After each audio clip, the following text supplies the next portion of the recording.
Well, welcome everyone. This is the free monthly class with the DSWA.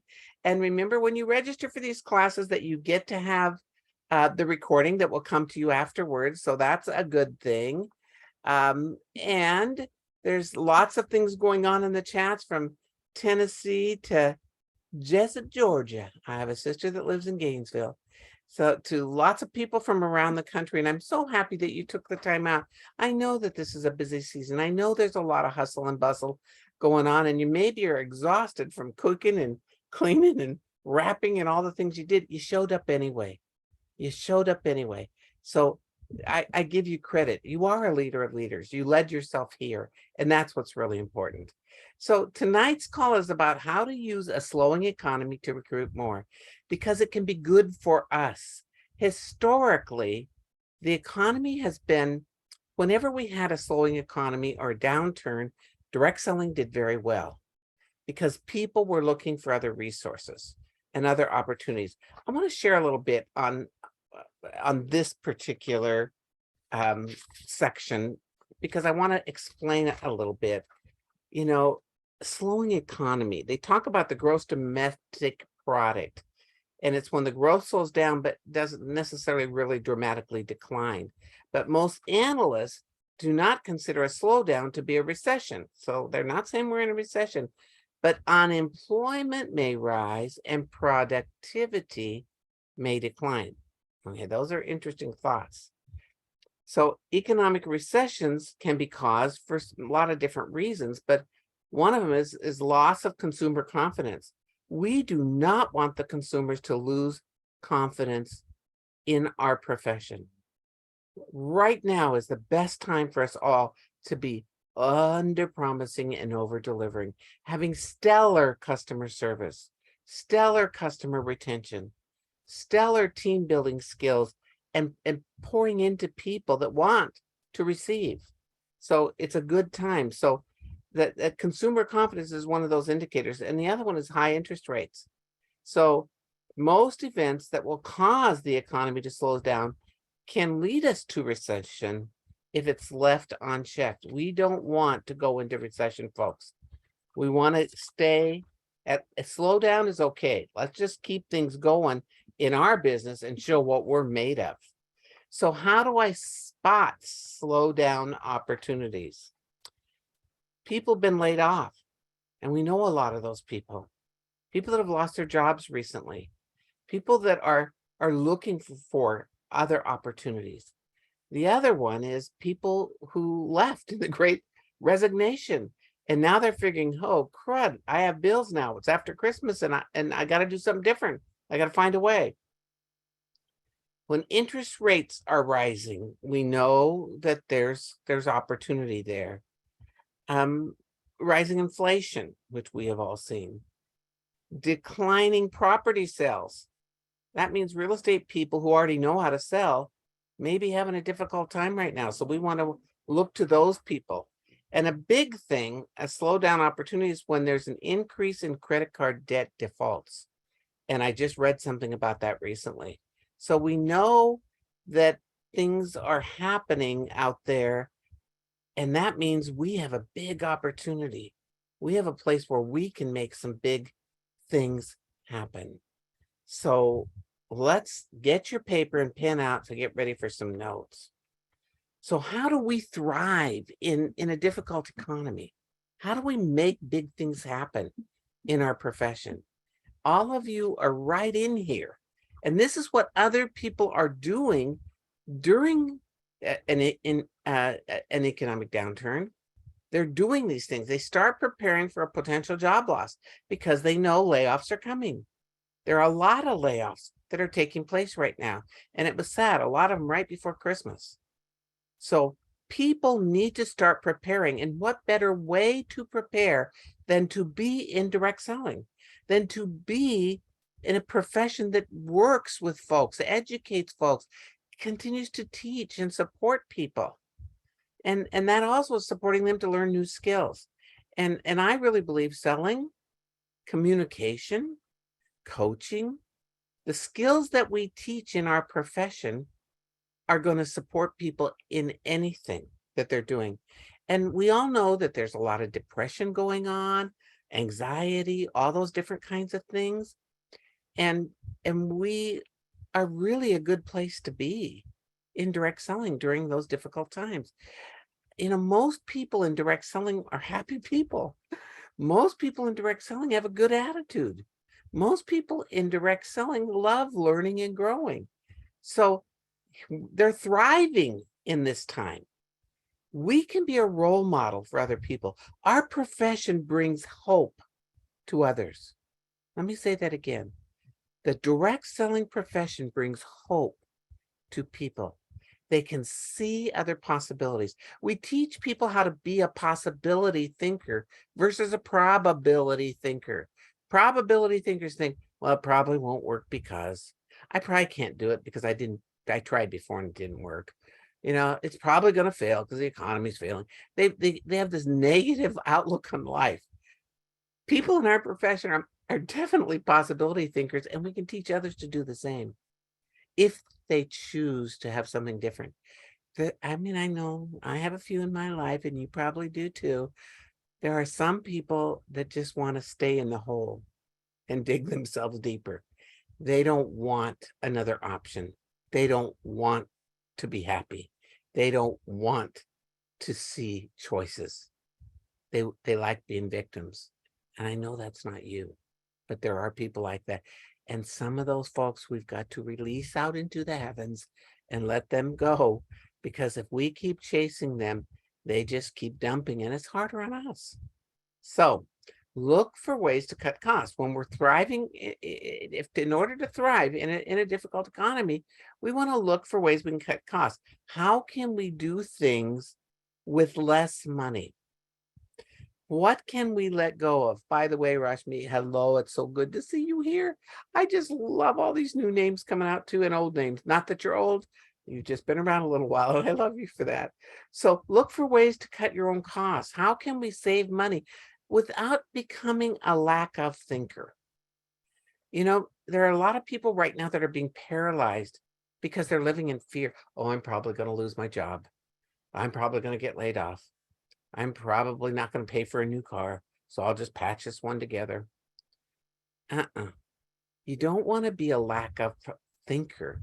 How can you become more of an abundant thinker and create abundance in your life? That's a choice. And the big one, number 4, that we all must know: to thrive in a difficult economy, people must diversify their income. We are diversifying our income. If you have another job, you've got income in direct selling, and it's coming from selling. It's coming from team building. It's coming from pools or things that are in that compensation plan. Know where your money's coming from in your company, but also look for this opportunity to be a place where we can talk to individuals about having a plan B. Because I'm going to tell you something. Very few people go through life working at the same job for their whole life and are still happy. Let's find ways that we can have more fun in our career and share the fun and the joy with other people. So here are some questions that you can ask. Some questions that you can ask, to really engage your prospects, to engage people. You want to find out what they need and what they want. It's not just giving information. In the old days, we gave a presentation. This is not about presenting to people. This is about engaging people. It's not about convincing people. It is about engaging people. So we want to ask questions. We want to be interesting to people. We want them to feel that we are interested in them. Because you see, when you're interested in them, people find you to be interesting. So asking questions like, what brought you to meet with me today? What are you looking for in a home-based business?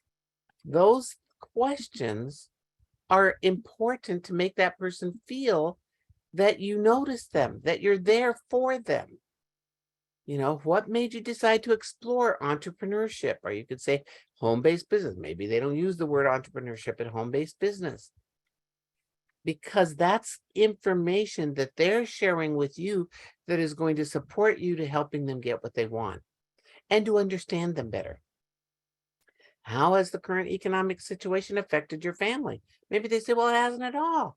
So you pretty good chance it's probably not money that they're looking for. It's something else.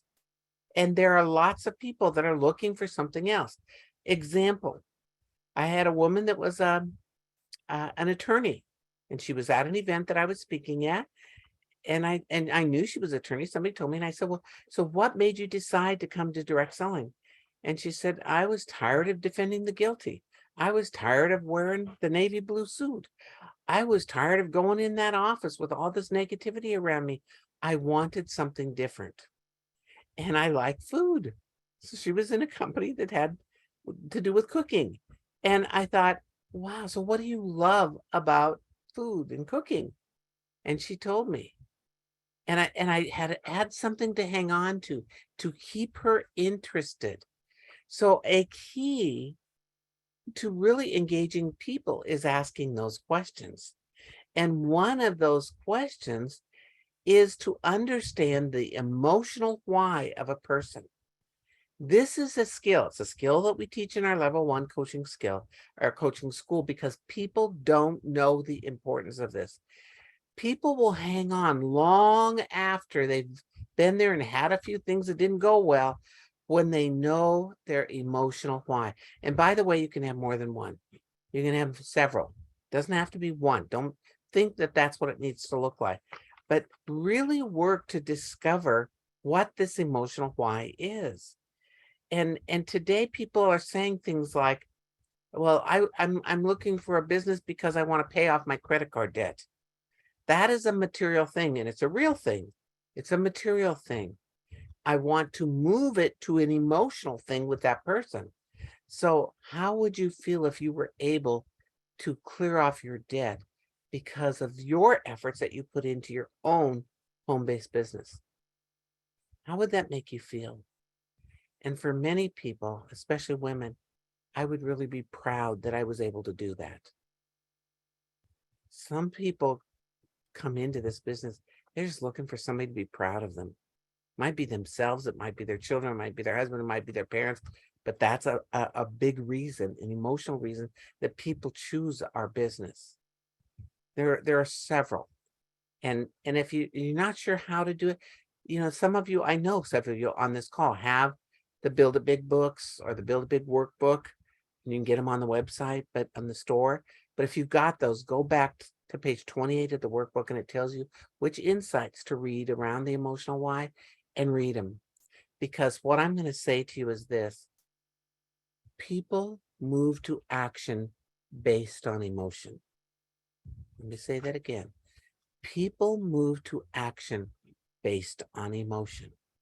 When they don't know their emotional why, when they don't know what's keeping them here, or it's gone away, it's disappeared, the chances they will disappear increase pretty dramatically. So this is important for everybody to know. Your emotional why is not forever and always. It probably is for right now. So you want to look at it for sure at least once a year and go back and reevaluate. Whenever there's a major event in your life, you want to evaluate that emotional why. A major event is a marriage, a death, empty nester, children being born. There's a job that it's gone away. By the way, you don't lose your job. It's not lost. Either you chose to walk away or they chose to have you walk away, but you didn't lose it. People say that all the time. Do you notice that they say, I lost another consultant? They're not lost. They're not wandering around in the forest. They chose to walk away. And a big reason people choose to walk away, they don't know why they're here. They have lost that emotional connection to the business. So if you haven't got that skill of how to get to the emotional why, that's something that you definitely want to get. It'll make a big difference to you. So let's talk about how to introduce your opportunity to other people and what that's about. Notice I said how to introduce your opportunity. I didn't say how to present your opportunity. This is not a presentation. A presentation is a one-way street. It's not a conversation. I like to call this a career conversation instead of an interview. Because when you have a conversation, two people are talking. It's not me talking at you. So when I want to introduce the opportunity, I want to introduce it in the manner that they want to receive it. So I'm not going to present at them. I want to find their need or their desire and help them to get that with our opportunity. When we did this of presenting, we gave lots and lots of information, and it maybe didn't mean anything to them. You know, if you've ever used a presentation notebook, it was a way we did this years ago when we introduced the opportunity, but we actually presented, and it had pages in it. And it said, now let me tell you about the product. Now let me tell you about the company. Now let me tell you about the owners. Now let me tell you about me. Now let me tell you, we would tell. And this is a hint. I was watching this because if you ever see me in a coffee shop, just know I'm listening. I don't really want to eavesdrop, but I want to see how people do this, because that's where a lot of conversations take place about a business opportunity. And I see some of the worst things in there. Don't follow what you see usually. But I was listening to this lady, and she whips out her presentation notebook and she's presenting. Let me tell you about the travel. And these are all the trips I've won. Let me tell you. The lady raises her hand. That's a hint. If you see somebody raising their hand, they can't get a word in edgewise. They're wanting to talk. So about 5 pages later, she goes, oh, did you want to say something? And she said, yes, about 5 pages back when you talked about travel, that really interested me. And I thought, oh, please let her ask a question. And she asked a question, her first question out of this whole thing. By the way, if you have a presentation notebook, get some questions in there. Don't just present. So she raises her head, and the girl goes, that she asked her a question. She said, you know, what? If you could travel anywhere in the world, where would you want to travel? Where would you like to travel? And I thought, wow, okay, she's making progress. And the woman said, well, I'd like to travel to Disneyland. Oh, disaster. She said, well, our company had an incentive trip to Disneyland. And I took my whole family. And after Disneyland, we went down to San Diego and we went to Sea Life Park and we went to the zoo. And then we traveled on up. And the Oregon coast is just beautiful. And she ended, Seattle, we saw the Space Needle. She ended up at Bouchard Gardens in Vancouver. She gave a tour of the entire West Coast. Something is wrong with that picture. I want you to think about this. If all you're doing is telling, you're missing the opportunity to understand. Seek first to understand, then be understood. Very important. So if that woman would have said, what would make that important to you? I can guarantee you the lady would probably say something like, I've never been able to take my family on a vacation. To know that I paid for that myself, that I was able to do that for them, I would be proud of myself and feel like I was a professional. And they would start to see me beyond being the person that's the cook and the cleaner and the taxi driver. They would see me in a different way. So she missed the opportunity by being in the presentation mode. There is no presenting here. We are introducing and engaging. So information does not create transformation in other people. It doesn't. Information that applies to me is important, because sometimes we came in because of the tax credit. But guess what? That person has plenty of tax deductions. They don't need any more. You got to know what they're looking for. So you introduce the opportunity based on what they're saying. What matters to them? And that's a very good question to get back. I'm going to go back one to that emotional why. What matters to you most in your life right now? Top 3 things. What matters to you most in your life right now? Top three things. They'll think for a minute and they'll tell you three, not necessarily in order. That's a good place to explore with them. You're going to learn a lot about this person. So as you introduce the opportunity, it's not putting out all the facts. It's not drawing circles and giving them a big old overview of the compensation plan. Some people don't even see the compensation plan and they join. They just like your earrings. They like you. You have rapport with them, which, by the way, is the first step. You know, there's 6 steps to really engaging somebody in the business. And I don't have time to go into all those right now. But I will tell you, the first one is establishing rapport. You've got to have rapport with this person, a connection. They feel like you are an interesting person.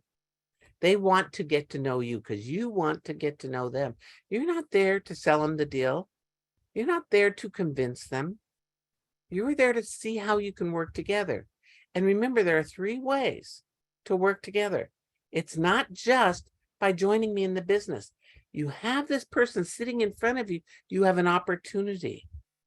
And when you find out they're not really interested in the business at all, there's still 3 ways for us to work together. First way is by being a customer. I'd love to be your personal shopper. You told me that you like the products, and I'd love to be your personal shopper. Second way for us to work together is, you know, that who do you know that would enjoy having additional income coming into the family? They can refer you to somebody. That's a good thing. Or refer you to a customer. And I'm going to tell you, referral is the heartbeat of our business. When we're really good at this business, almost everything comes as a result of referral. It's not you spending money on Facebook advertising. It's mining the gold. You know, I've said this for a lot of years, but I didn't plan to do it here, but I'm just going to do it anyway. You know, in our business, we have hunters and we have farmers. The hunters get their rifle out and they shoot them down, the new prospect, and drag them into the business. That's a hunter. The farmers cultivate. The farmers puts things in the soil like water, like fertilizer. It happens over time. This is not get rich quick. It is create wealth over time.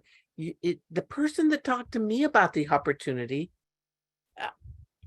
6 times. The 6th time I finally was ready. Because remember, there's only 3 kinds of no's. No, not now. No, not ever. And who do you know? Some people get panicked about the no, not now and never, or no, not ever and never ask. I'm happy if I find out it's a no, not ever, because I didn't waste a whole lot of time on that. Maybe they want to be a referral source or an influencer. Maybe they want to buy the product and be a good, long-standing customer. I've got to find out where they fit into the puzzle. I'm not going to throw them out because they didn't say yes to the opportunity. In fact, you know, in the old days, they used to say, well, throw them on the wall and see who sticks. Well, they kind of like died this slow death to the floor, or a fast death, flop down. And okay, they're out of here. Next. We even had things like some will, some won't. So what next? You're gone. You're out of here. Get a new one. No, cultivate. Be the farmer who cultivates. Over time, they may say yes to something if they like you. Well, it's going to take them a few minutes to get to know you, to like you. This is an important factor. And Barbara got it. 3 ways to work together. Thank you. Business, customer, products, and referral partner. That's it. And these, here's, I'm going to throw this in too. This is not supposed to be in this class, but I know there's some people that will benefit from this.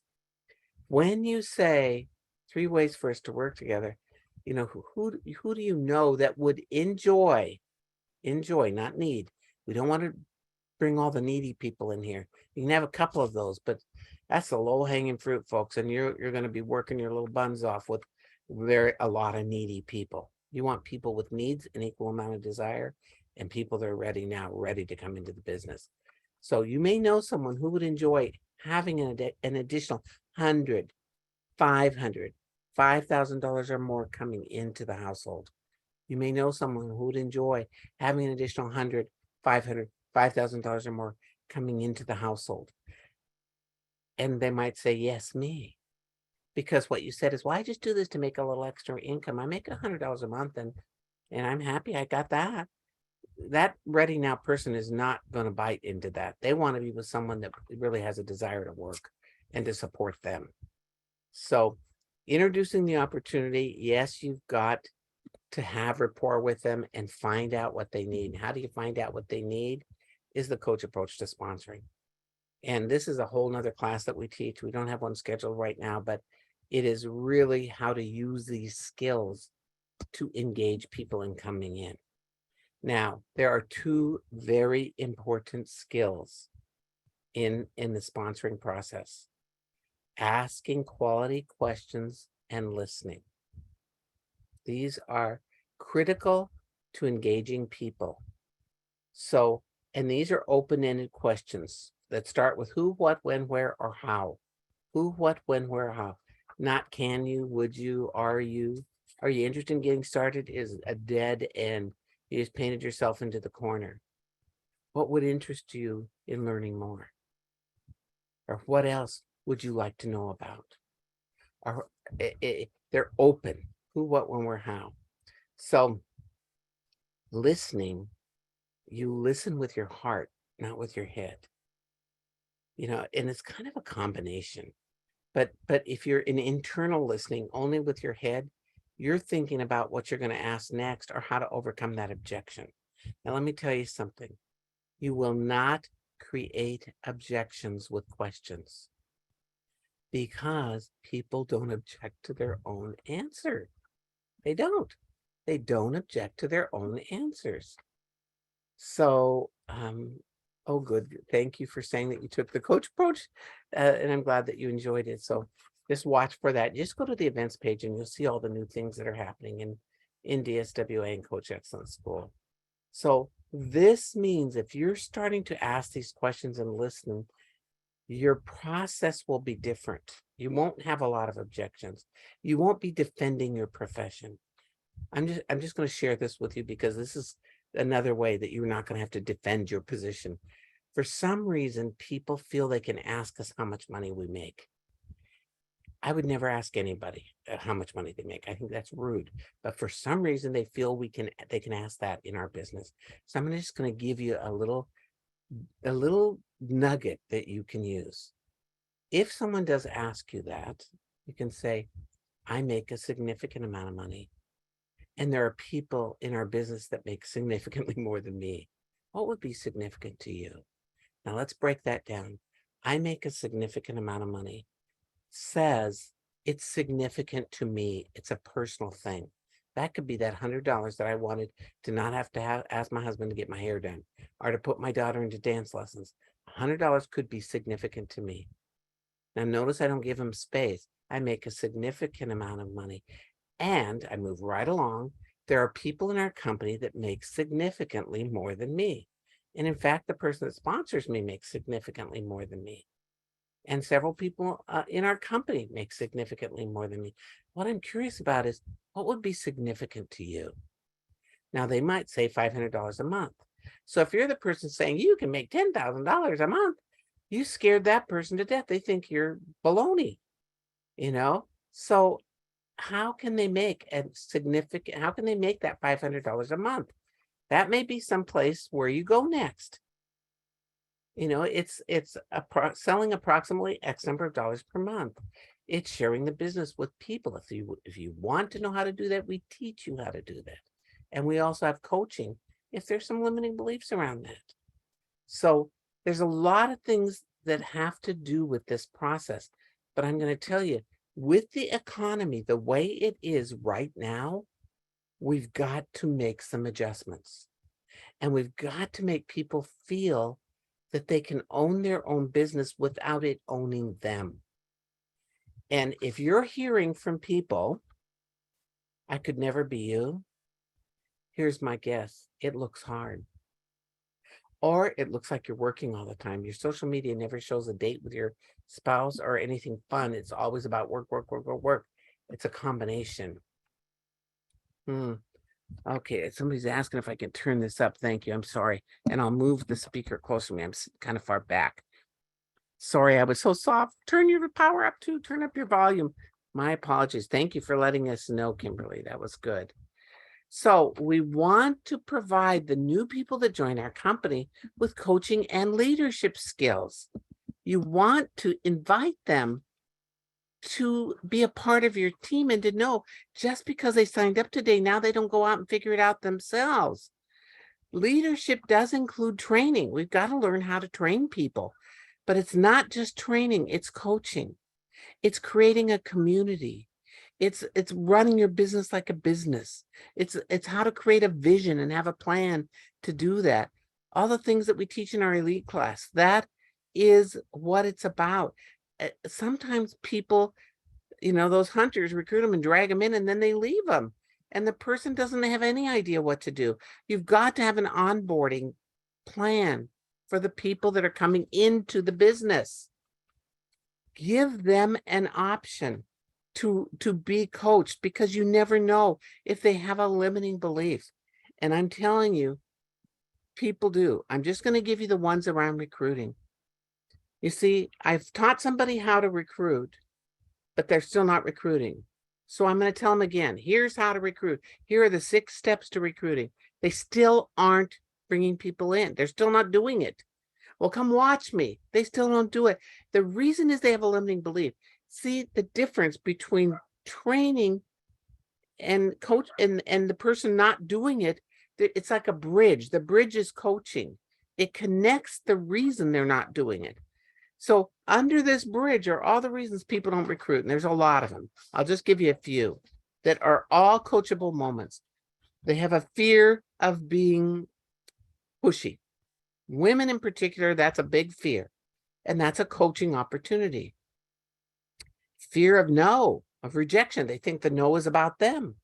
That's a coaching opportunity.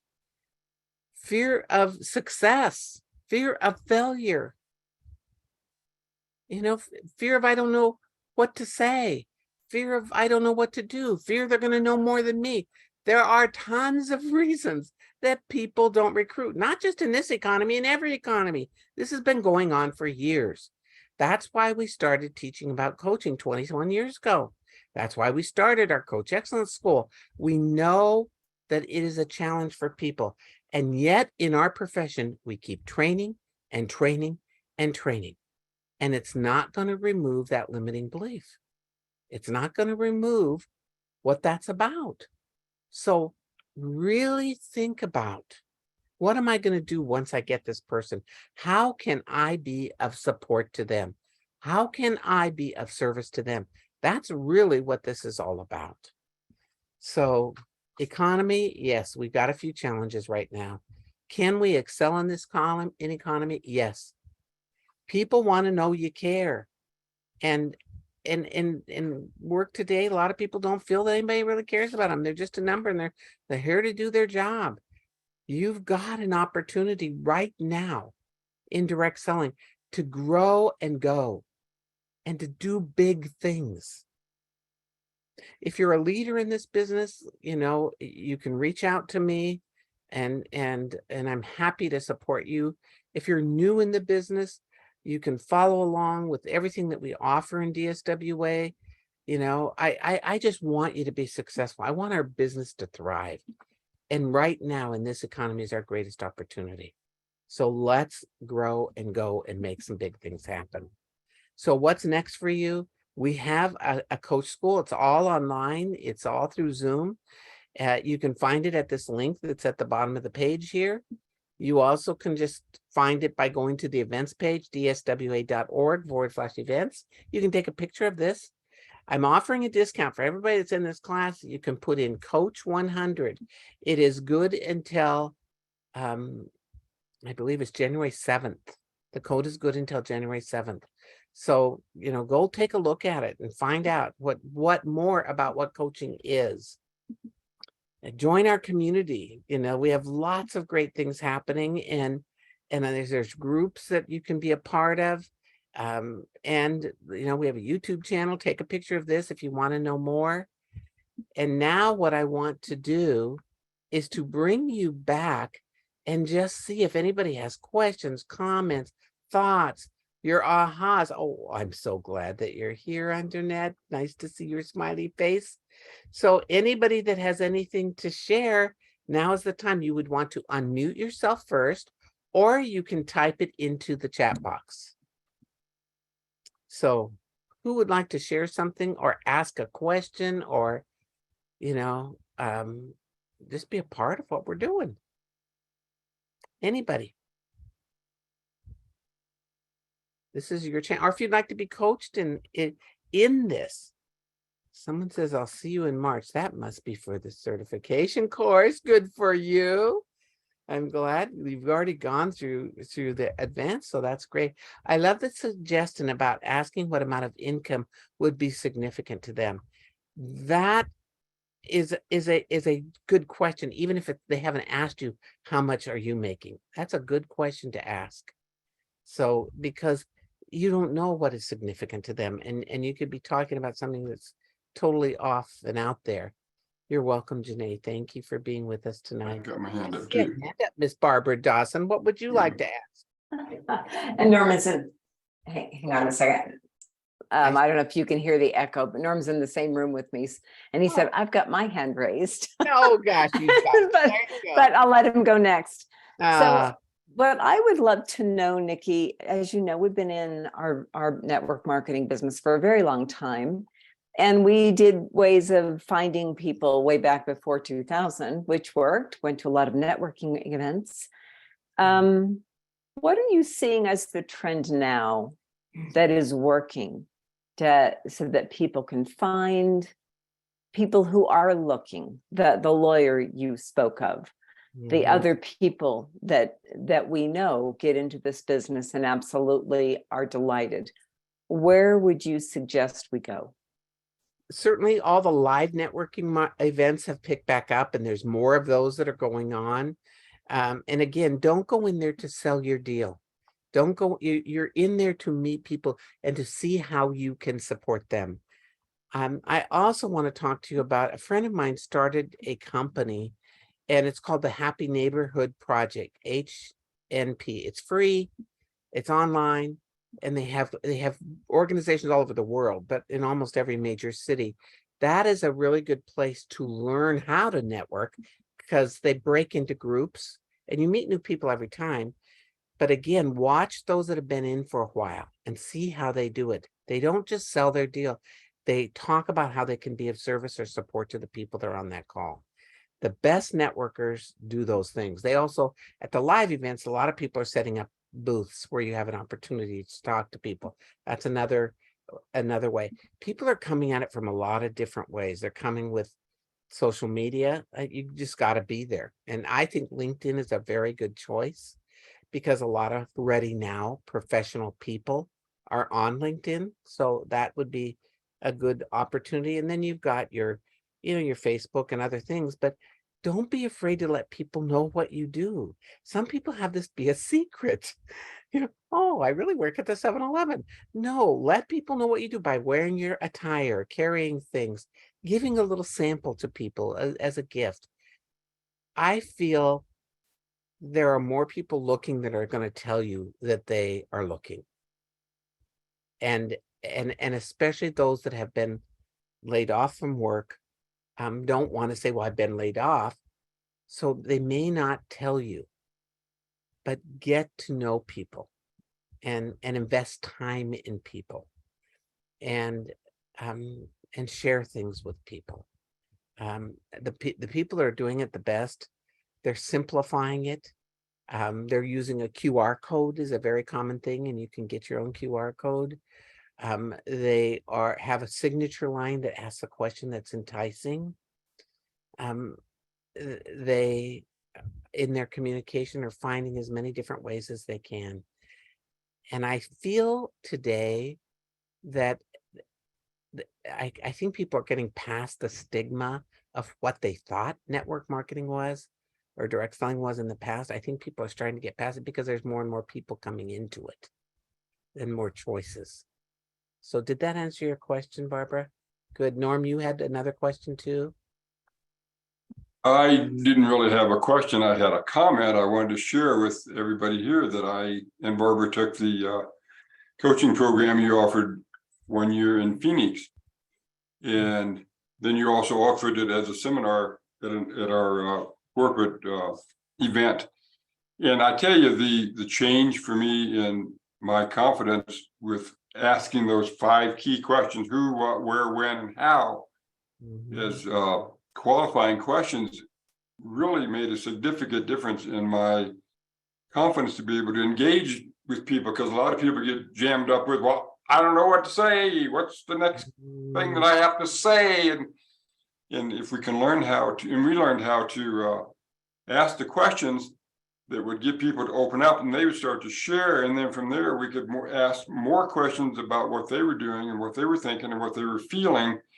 And it just opened up so much communication for us that it just really made a huge difference in our business and in our personal lives with the people that we communicate with, even if we're not, quote, selling. When we go to social events, like chamber events or whatever, having a conversation with people and just, hey, what's going on in your life?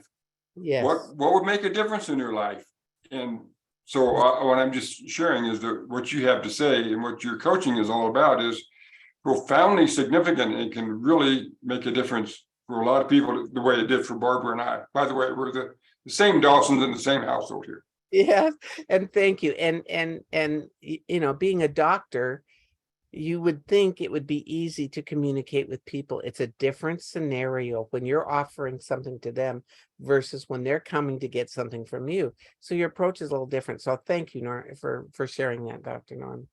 Here's a question here. It says, building a strong team is 100% relationship based. Investment of self and time, and this is Aaron, investment of self and time is what gives those teachable moments, those places we can coach. For me, as a mom, the concept of train and teach, the information and coach the person resonates with my mommy heart that is doing my best to grow productive, joy-filled adults. The people on my team, I don't want them to be me. I want them to be the best them in both in and out of the business world. My pinch point is being sure to balance my family life with business, and building relationship allows for the world to overlap instead of stealing from each other. Thank you for sharing that. Aaron, that was very profound, I'm sure, for a lot of people. That's why coaching is not just for your business. It's for your life. It's for every relationship in your life. And I feel it's a gift to give to people, and I'm very, very happy about that. Nicole said, I love the hunter versus the farmer or the cultivator. Fill a need in someone's life. It is about the person, not about us. Very good. Thank you. Someone else, if you can raise your hand, or you can just unmute yourself if you'd like to ask or be coached around something. I have. Yes. Hi, Nikki. This is Lisa here in Jacksonville, Florida. Yes. Hi, Lisa. Hi. Pretty much, I was going to ask the same question that Norm pretty much just touched bases on. What are some key questions to ask when having your conversation, when you was talking about the quality questions? So at an event, at a networking event? Yes, networking, and as well as personal, like in person, while you're doing warm chatting. They mentioned, like with me wearing my pen. So being interested in them. So I just say sometimes at an event like that, it's not a who, what, when, where, how, but it's open enough that just says, you look like an interesting person. Tell me about you. It says I'm interested in you. I'm not here to sell you something. And I'm not, because I really am interested in. Tell me about you. And sometimes they're so shocked because they usually are ready to be pitched. And that's not what it's about.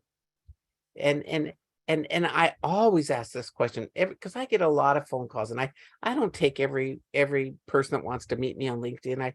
But I do some because it keeps me in practice, and I learn something. I meet great people. One of the first things that I say to that person, what made you decide to reach out to me on LinkedIn? I ask that because I want to know what interested them. Then I say, how can I be of support to you? And they tell me. And then I do everything I can to be of support to them, which is a good thing. I also had Cecilia with your hand raised. How can I support you, Miss Cecilia? Yes, ma'am. When you were talking about the farmer and the cultivating the relationship, what, as far as like time wise, how long should you focus on cultivating that relationship before you say this is not going anywhere, or should I keep going? What's a reasonable time frame? You don't want to chase people. It sucks your energy. And you've got to find out what their level of interest and what their interest is. So maybe their interest is in the products. I'm still cultivating when I'm talking to them about the products. You know, the person that enrolled me into the field originally, you know, she asked me every single time, you know, can I give you, can I reach back out to you and say 3 to 6 months and just see how you're doing? Because I told her, no, not now. So she got my permission to reach out, and she did every 3 months like clockwork. And she got me started on a product. Then I hosted something with her, and then I referred. And then finally she said, you know, Nicki, you're referring a lot of people. That could be your income. You know, how do you feel about having some additional income coming into your household? And I was a teacher, and I hate to say it, teachers don't make big bucks. It's not, it's sad. So I decided I did it six times she called me. So that was a year and a half, but she kept me coming back and learning and I wanted something from her, which was a really good thing.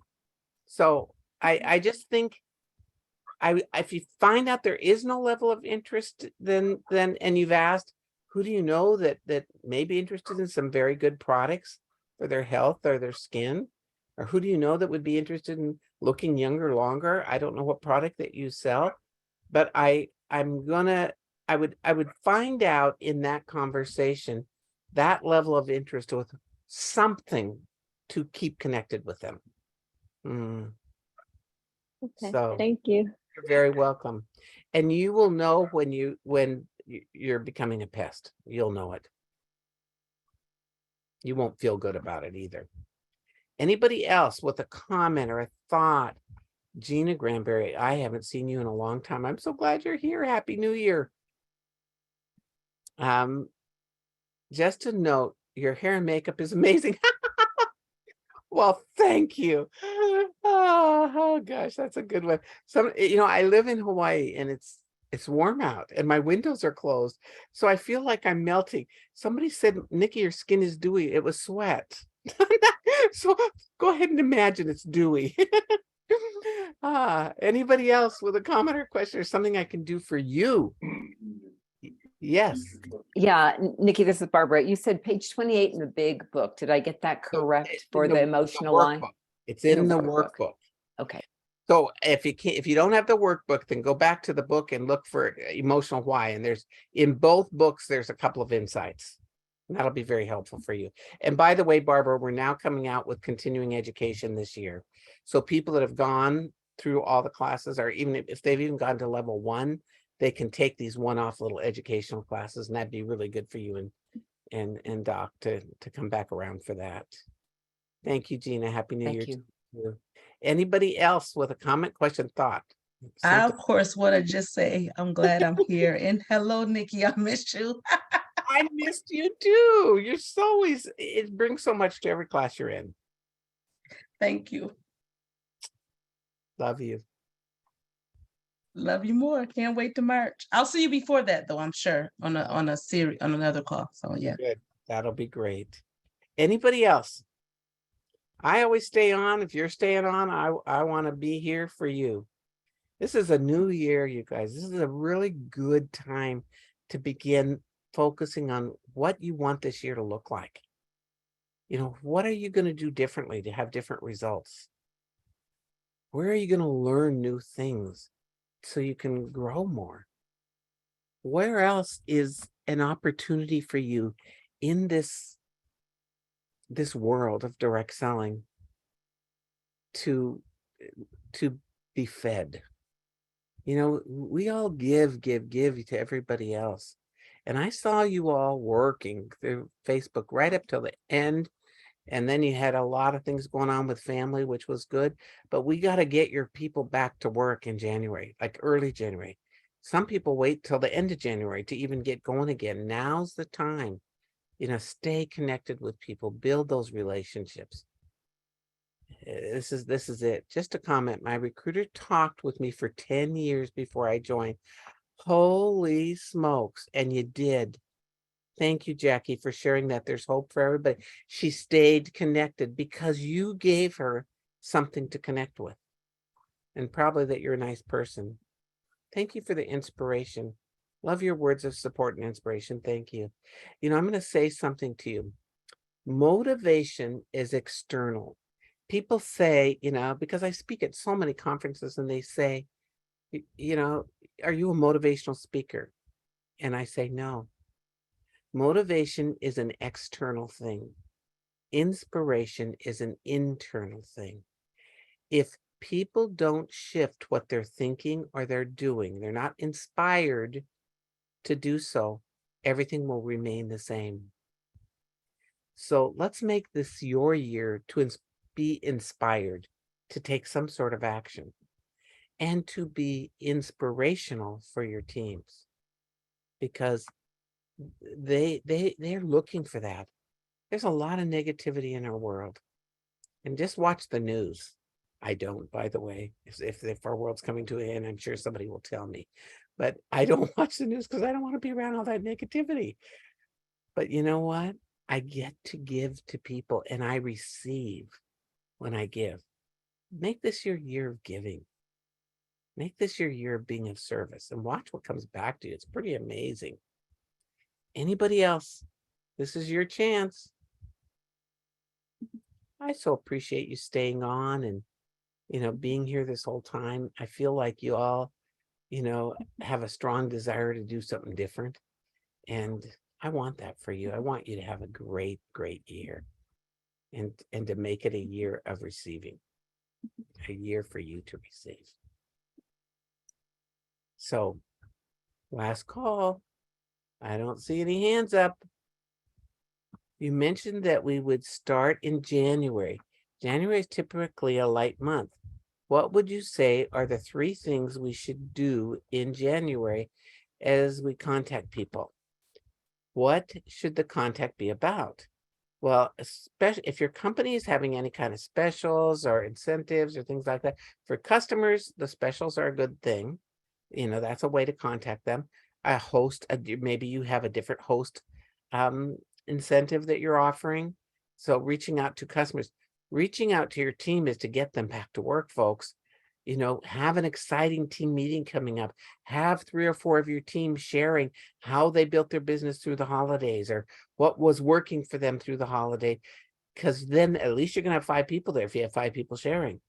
And also they don't just need to hear from you, folks. They got to hear from a variety of people because they're not all like you. They might be different. So offer opportunities to learn and to grow. When we are excited and growing, it overflows. Give from your overflow and watch the abundance that comes. Side note, abundance is not things. Oh, wow. Abundance isn't things. Watch the abundance that comes your way when you give unconditionally. Being an abundant thinker, there's more than enough for everybody. And that's what I love. My director is having us relaunch in January. So, it's a new year, a new you, a new opportunity. The only thing about the word relaunch is that you don't need to say that word because they might think your launch didn't work.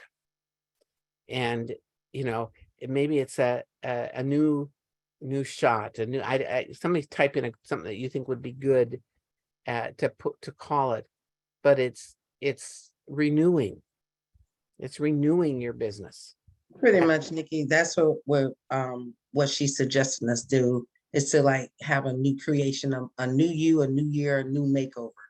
So we won't use the word relaunch, because she coaches us, what to do, how to do, what to say, just giving us different tools to work with. So And she's always been a great motivation and, you know, keep us on our toes with a push and education always. So, yeah. Here's Aaron said, refresh, renew, revive. Good, all good Yeah. words. Ignite, energize.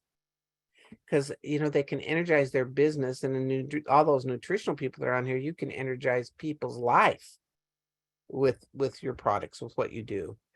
I took down team meeting to motivate or inspire. Good. 2, recap of what made December successful. That's a good idea. This is in the chat box, by the way. Offer any sales or promos. It is about renewing the business. Okay, good. I'm glad that you got that. That was S. Thank you. Anybody else? Thoughts for our people that hung in there till the bitter end? Well, I miss you, and I'm glad that you're here today, and I hope that you'll be here every month, and that you'll take a look at the coach school. When you're in the coach school, we get to know you really well, and you're individually coached in there too. So take a look at that. You all take care and have a beautiful, beautiful new year. I'm gonna be with my family, and that brings me the greatest joy. And you know, this last year there was a lot of interesting challenges, but we all have so much to look forward to. If you're so busy looking at the past, you can't see the future and you can't be present. We just learn from the past. So good end of the year thing is, what did I learn this last year? How will I apply those learning experiences into my new year? How can I be present with who I'm with in the new year? And how can I look to the new year for more joy? Because you get to have more joy. That's it for me for tonight. Thanks so much, everybody, and bless you. Thank you. Bye-bye.